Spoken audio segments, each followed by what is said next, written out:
Hi hello ಎಲ್ರಿಗೂ ನಮಸ್ಕಾರ. ನಾನು ನಿಮ್ಮ ಪ್ರೀತಿಯ ಜೂನಿಯರ್ ಪುನೀತ್ ರಾಜ್ಕುಮಾರ್ ಮಾತಾಡ್ತಾ ಇದ್ದೀನಿ. ವಿಷಯ ಏನಪ್ಪಾ ಅಂದ್ರೆ, ಇವತ್ತು ನೀವೆಲ್ರಿಗೂ ಒಬ್ರು ಸ್ಪೆಷಲ್ ಪರ್ಸನ್ ಅನ್ನ ಮೀಟ್ ಮಾಡಿಸ್ತಾ ಇದ್ದೀನಿ.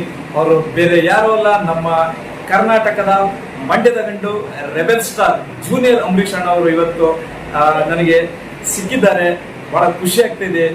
ನೀವಂತೂ ಗ್ಯಾರಂಟಿ ಕನ್ಫ್ಯೂಸ್ ಆಗ್ತೀರಾ, ನೋಡ್ತೀರಲ್ವಾ ಜೂನಿಯರ್ ಅಂಬರೀಷ್ ಅಣ್ಣನ. Sir welcome. ಬಹುಶಃ ಅಂಬರೀಷ್ ಅಣ್ಣನ ಹಾವ ಭಾವ ಹೋಲಿಕೆ ತುಂಬಾ ಜನ ವ್ಯಕ್ತಿಗಳಲ್ಲಿ ಒಂದೊಂದು ಕಾಣ್ತೀವಿ. ಆದ್ರೆ ಇಷ್ಟರ ಮಟ್ಟಿಗೆ ಏನು ಒಂದು 100ಕ್ಕೆ ಒಂದು ಮಾರ್ಕ್ಸ್ ಕೊಡೋದಾದ್ರೆ 90% ಅಂಬರೀಷ್ ಅಣ್ಣನ್ನೇ ಹೋಲುವಂತ ವ್ಯಕ್ತಿಯನ್ನ ನೋಡಿದ್ದೀನಿ. ಬಹಳ ಖುಷಿ ಆಗ್ತಿದೆ ನೋಡಿ. ಸರ್ ನೀವು ಒಲವಿನ ಉಡುಗೊರೆ ಸಾಂಗ್ ಅಲ್ಲಿ ಒಂದ್ಸಲ ಇವ್ರ ಮುಖ ನೋಡಿ ಹಾಡನ್ನ ಜ್ಞಾಪಿಸ್ಕೊಳ್ಳಿ. ಬಹುಶಃ ನೀವು ಖುಷಿ ಪಟ್ಟಿರ್ತೀರ ಅಂತ ಹೇಳ್ತೀನಿ.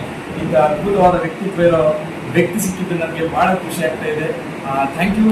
ಒಳ್ಳೇದಾಗಲಿ ಸರ್, ನಿಮ್ಮ ಭವಿಷ್ಯಕ್ಕೆ ಒಳ್ಳೇದಾಗಲಿ, ನಿಮ್ಮ ಕುಟುಂಬಕ್ಕೆ ಒಳ್ಳೇದಾಗಲಿ. ನಿಮಗೆ ಪ್ರಕೃತಿ ಹೆಚ್ಚಿನ ಮಟ್ಟದಲ್ಲಿ ಆರೋಗ್ಯ, ಆಯಸ್ಸು, ಐಶ್ವರ್ಯ ಕೊಟ್ಟು ಕರುಣಿಸಿ ಒಳ್ಳೇದಾಗಲಿ sir. Thank you junior Puneeth. Thank you.